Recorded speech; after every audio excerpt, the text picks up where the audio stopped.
Welcome to Creative Conversations. I'm Roger Humphrey. In this episode, I'm pleased to welcome the distinguished and award-winning guitarist Adam Levin. We talk about his highly acclaimed recordings and groundbreaking work in introducing new compositions, as well as his innovative work as a music educator. Before we begin, please hit like, follow, and subscribe, and any other button you happen to see down there. Also, leave a comment. I'm still trying to convince that stubborn algorithm that people are paying attention. Thanks.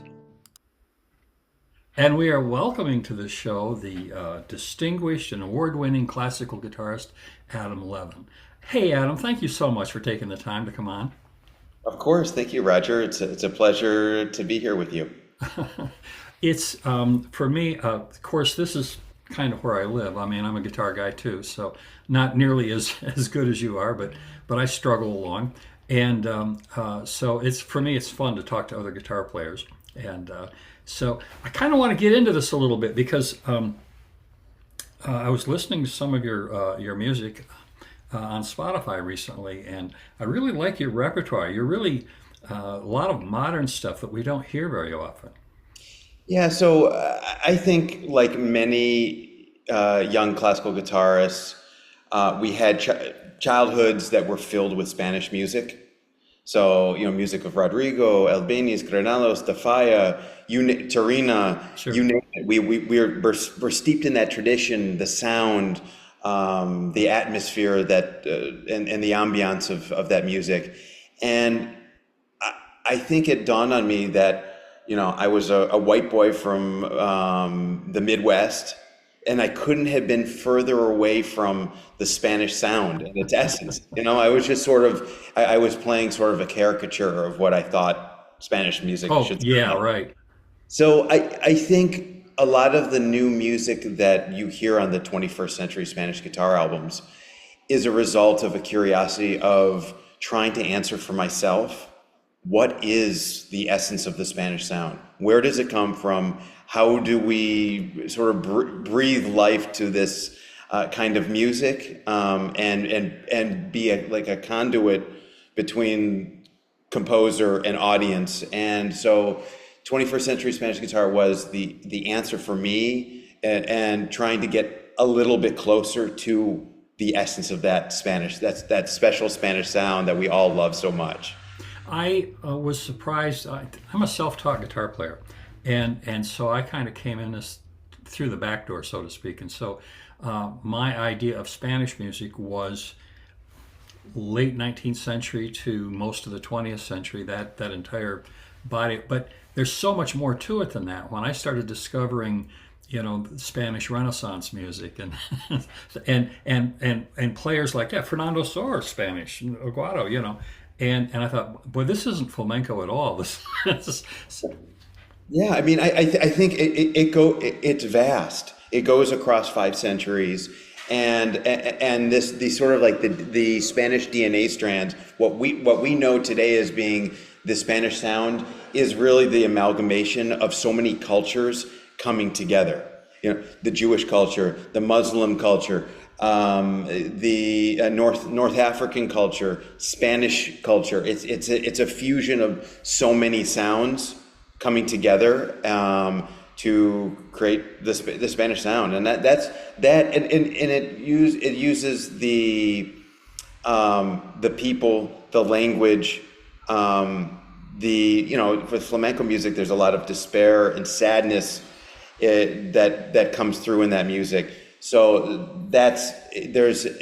gypsies are nomadic people, and this sort of, I think there's a sadness around not being able to find a home, and I think that's infused in the music as well.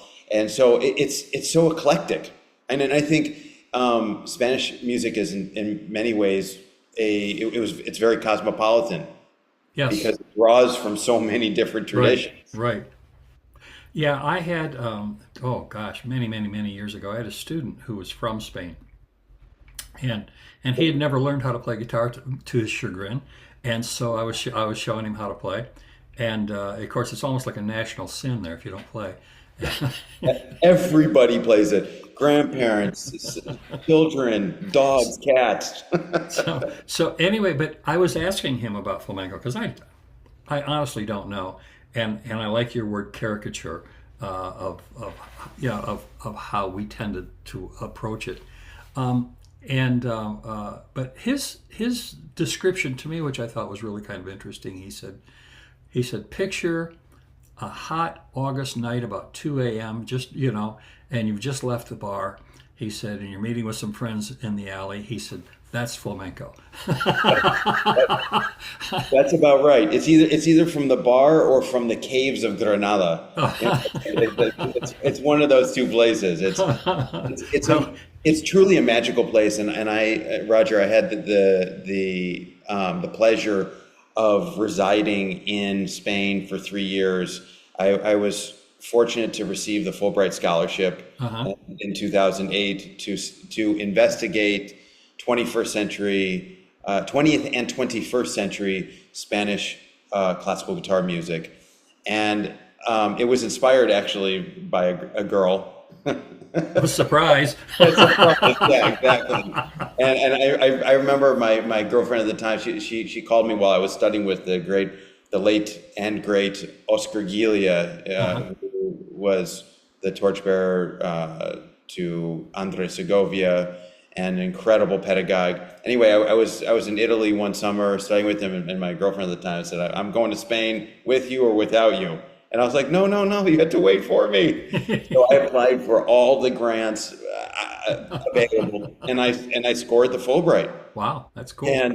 And it was an incredible. So I got the Fulbright, then I renewed it for a year, and then I got another grant for the third year. I mean, it was really a hat trick of fortune. And I think again, it answered that question: what is the Spanish sound?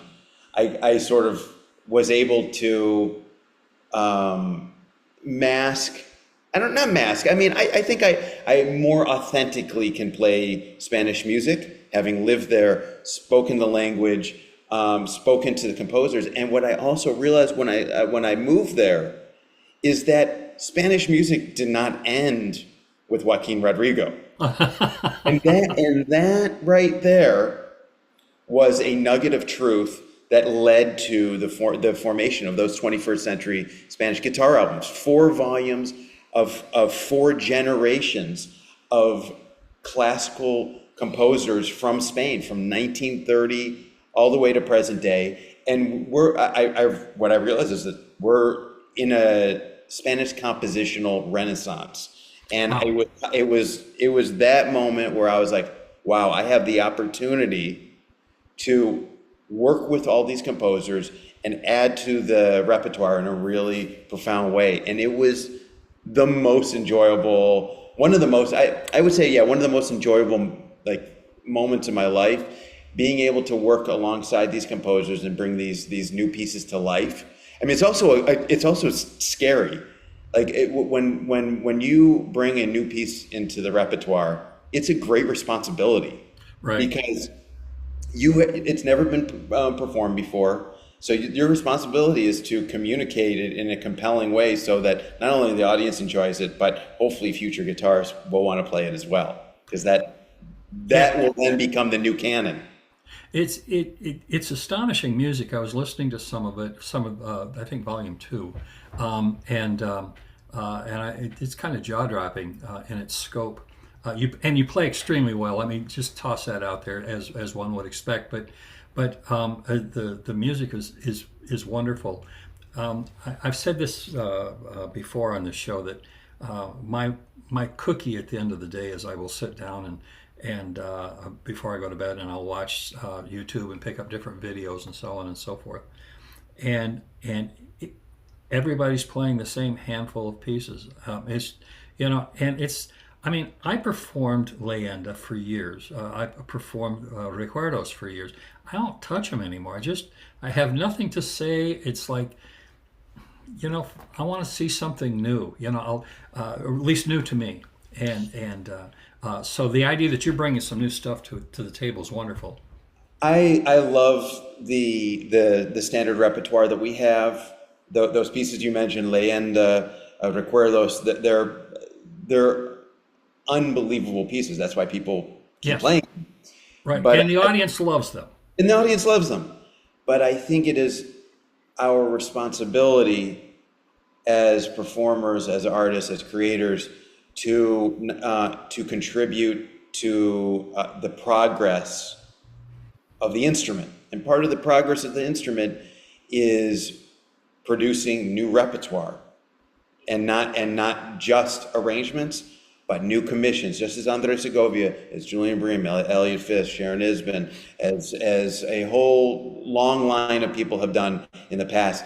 And that is what will crystallize the classical guitar of today and tomorrow, is really pushing the aural limits of humanity.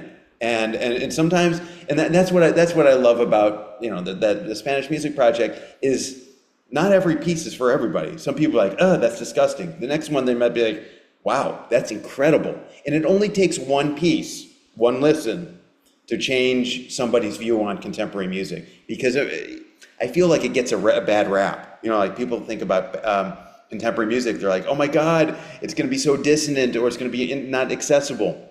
But I'm sorry to say that new music means so much. It's a vast array of sounds, techniques, visions for contemporary music. So I think part of it is breaking down the barrier to new music, and also just empowering young people, or really just anybody, to take the leap forward to listen to contemporary music. If you're a musician, to play contemporary music. And if you be so bold to find a composer, a friend that writes, and ask them to write something for you. It's how are your audiences responding to this? I mean, it's difficult to find an audience when you're playing the very accessible stuff. At least it seems to me. For me, I think it's a balanced approach.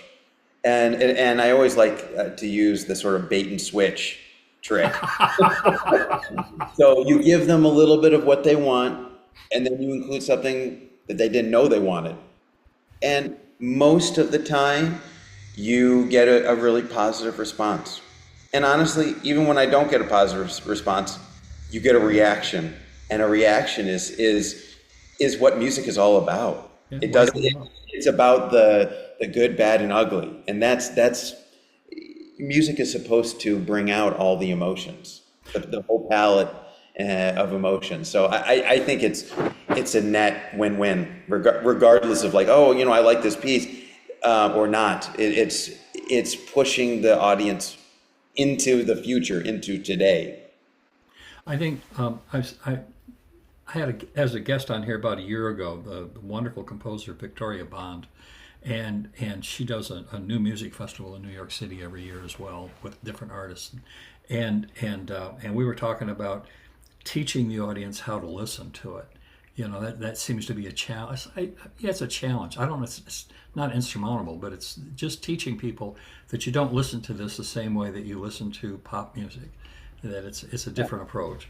I think that's really wonderful to bring up is the education of our audiences. Like so many times there's like this barrier from the stage to the audience. So even like little prompts, verbal prompts, Right, go a long way to inviting people into the music you're about to play. It doesn't have to be complicated. It doesn't have to be long, but just giving them something to grab onto, to listen to, and breaking it down in a vernacular that they'll understand can be very helpful. And I think that conversation is really important. I think it also brings the piece to life in a new way, and also brings the personality of the musician out a little bit more. And I think that's really the conversation. very important. Is Very half important. that. I did a series of programs for elementary schools many years ago, and just introducing classical guitar and the guitar in general, and and I would play the music, and for the most part, I refused to dumb it down. I didn't matter that they were in the second grade, and so but I remember playing the famous Borie by Bach from the First Lute Suite, and for me that was my introduction to classical guitar. That was the first piece that I thought, if I don't do anything else, I want to learn that one. And Jimmy Page played that one. I'm sorry.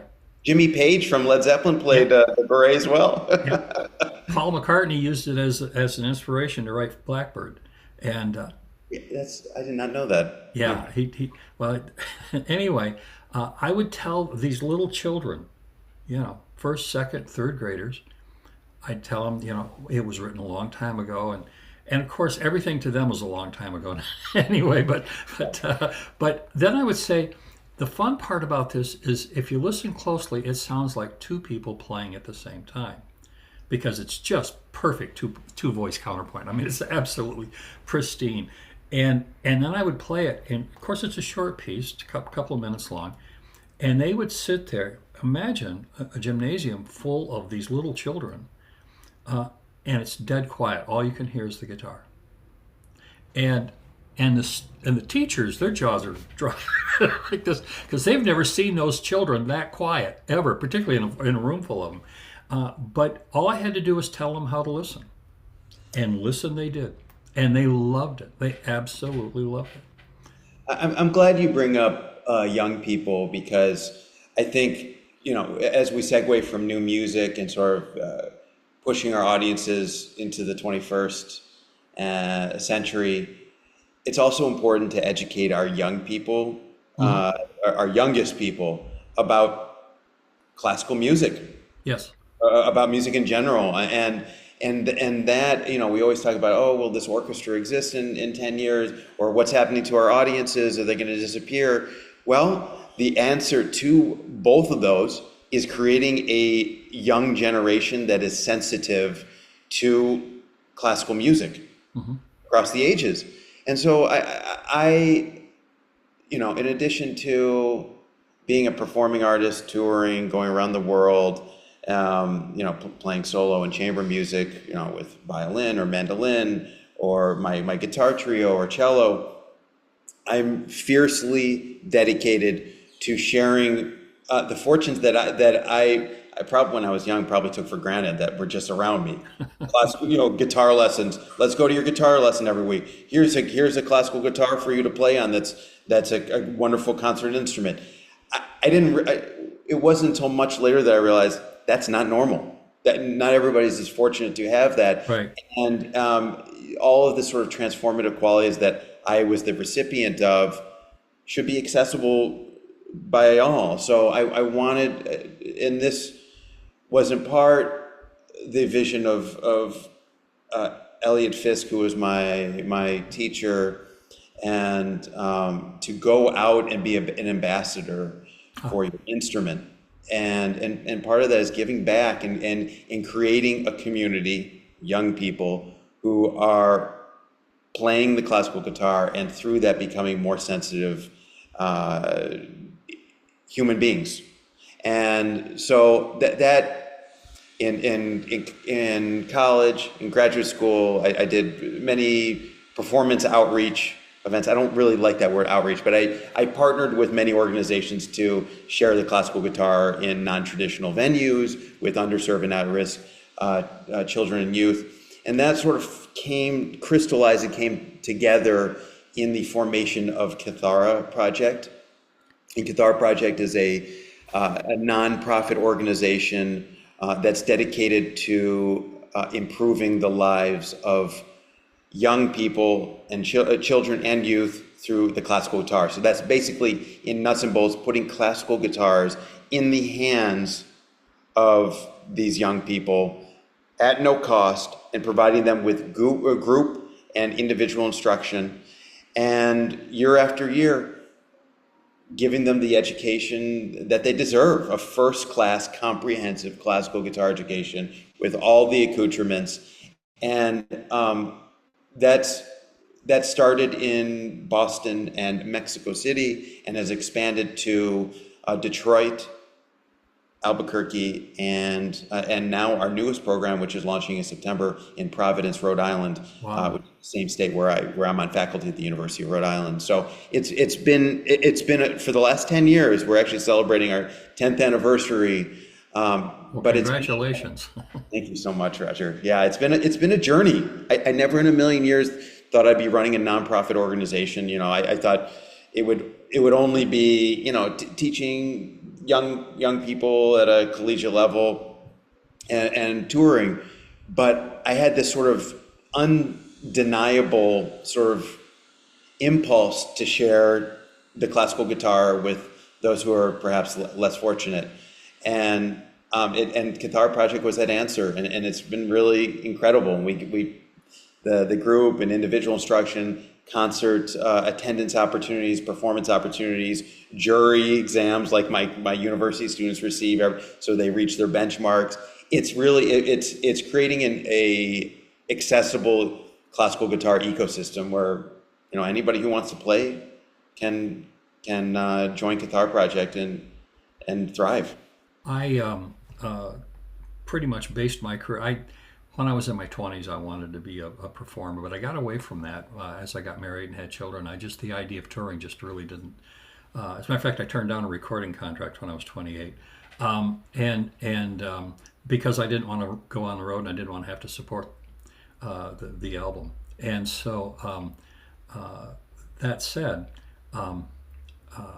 working with, I started teaching at a music store. And when you say that, people tend to think of these mom and pop places and a converted closet with a cloth over the door for privacy. This really wasn't. We had this was a real music school. We had about 45 faculty. Probably half of them had advanced degrees and were touring performers in their own right. And it's a long story. I won't go into it. But this was in Lansing, East Lansing, Michigan, and so I had people bringing their young children to me, 5 and 6 years old, and so I had to teach myself how to teach them, and I had to create materials because at that time nothing existed. Well, I can't say nothing. There were a couple of methods out there, but they were really written for like 10 or 12-year-old kids. They just had cooler cartoons, and that's all they were. And so I had to create age-specific things and trial by error and such. And the other thing that I had decided was, A, I'm a classical guitarist, but B, if you go to a piano studio, you are going to learn how to play classical piano. They don't say classical piano; it's just piano, right? You're gonna play Beethoven. End of conversation. You're gonna play Bach. End of conversation. And I thought, why should guitar be any different? Why do I have to teach chords and blues and country licks and things like that? And particularly at 5 years old. When they're 5 and 6 years old, Mary Had a Little Lamb is a big deal. Hot Cross Buns is pretty exciting. and so why not tap into that? I run into these students now periodically who are now adults. I actually had 3 students come to me whose parents studied with me when they were little.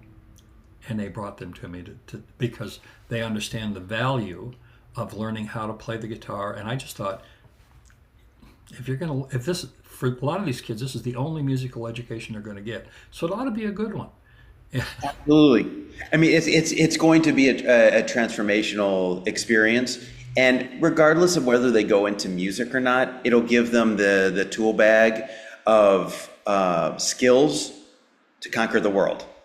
Well, plus they will learn to appreciate art in its various forms, rather than just have it imposed upon them through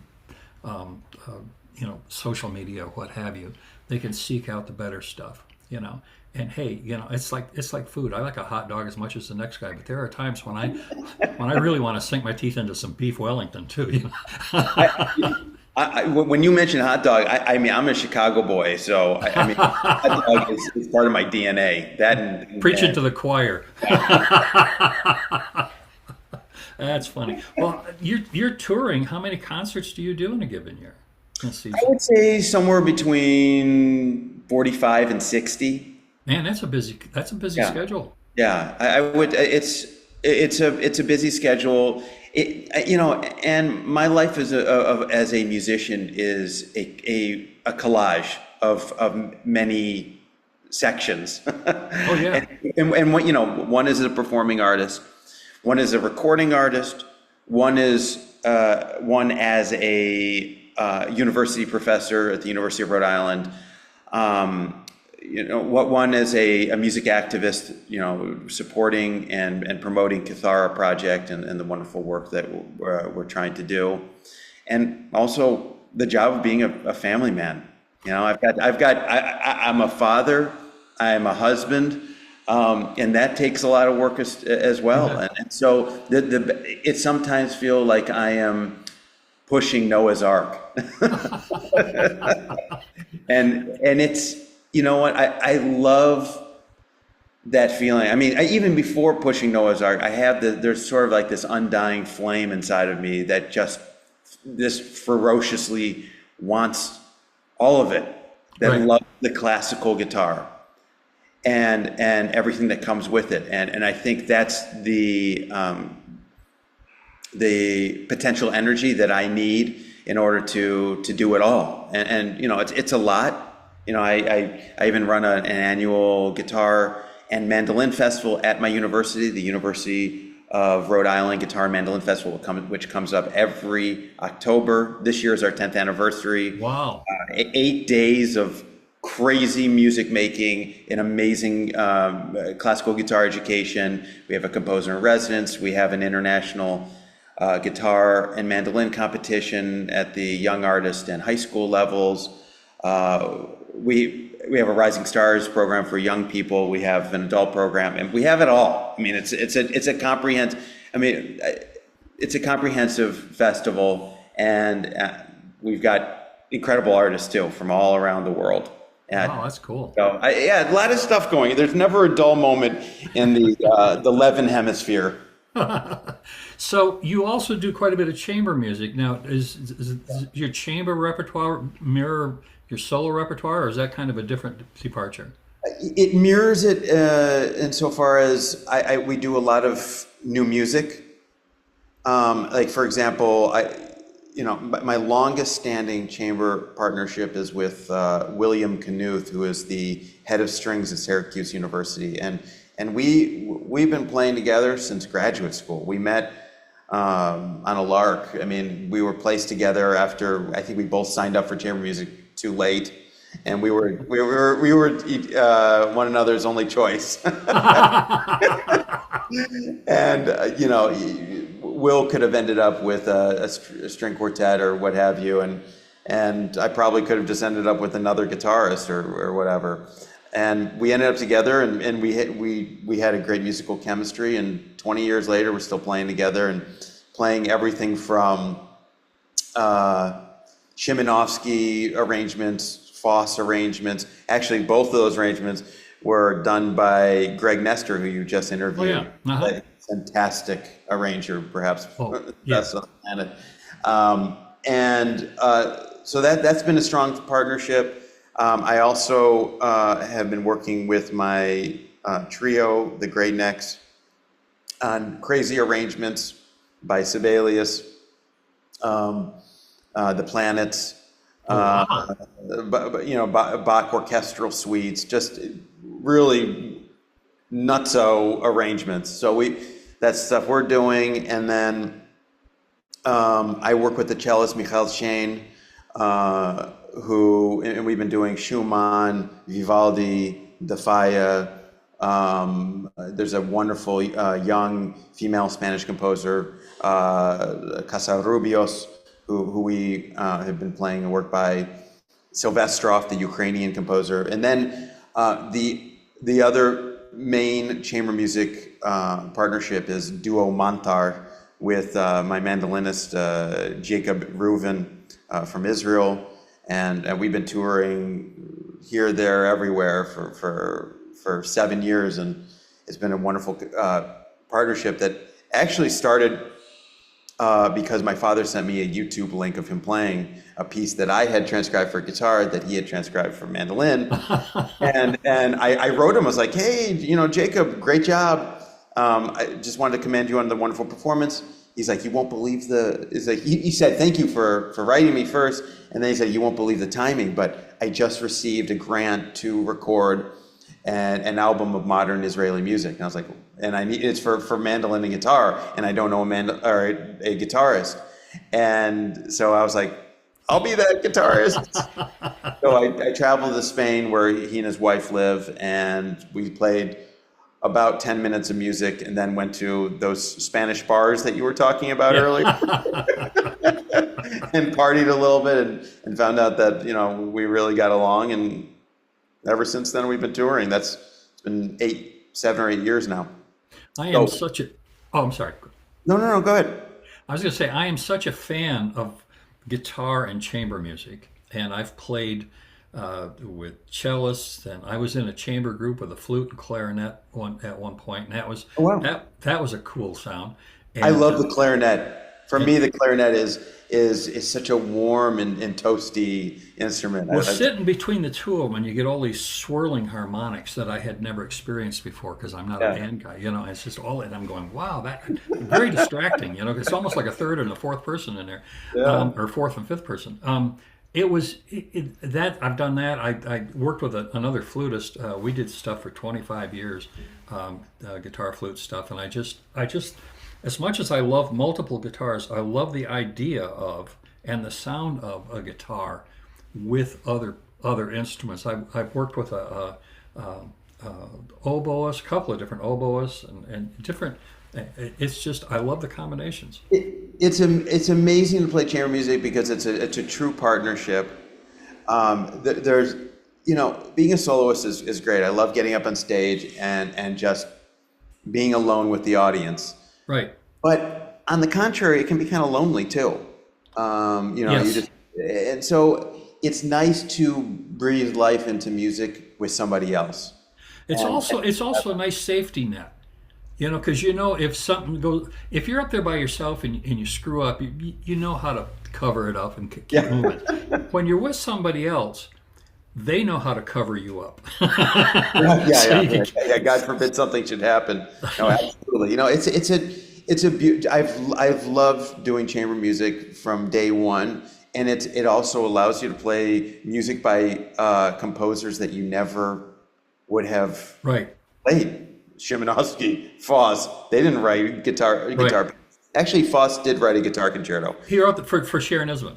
Yeah, and just and it's also our bridge to new audiences. Yes, like people love the violin, they love the mandolin, through bluegrass. They love the cello. It's one of the most traditional classical instruments. So. It's our portal to another world and to getting away from the guitar ghetto, which is potent. Well, we do live in a bubble if we're not careful. Yes. And so that's a bit of a problem. So, Adam, believe it or not, we just ran out of string. We're all out of time, my friend. Oh man, I was just getting started, Roger. This was so much fun. Me too. We'll have to do it again soon. I'd like Absolutely. that.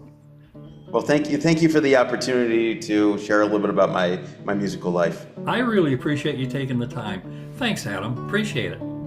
See you now. I'd like to thank Adam Levin for coming on the show and sharing his insights with us. I'd like to thank you, too, for spending your time with us. Please invite your friends to join us here at Creative Conversations with Roger Humphrey.